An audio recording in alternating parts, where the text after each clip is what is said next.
Welcome. Today we'll learn how to calculate work done by a force using a table of values.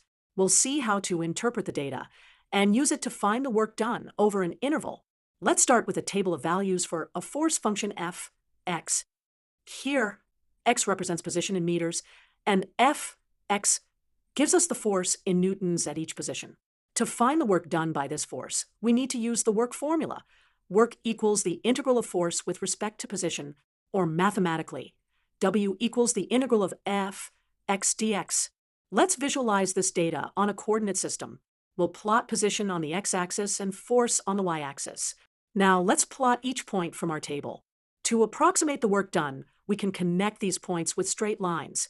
This gives us a piecewise linear approximation of the force function. The work done over an interval is equal to the area under this force curve.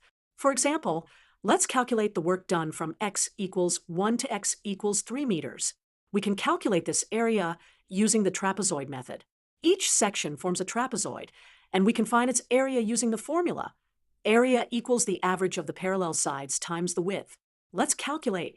For the first section from x equals 1 to 2, the average force is 4 plus 8 slash 2 equals 6 newtons, and the width is 1 meter.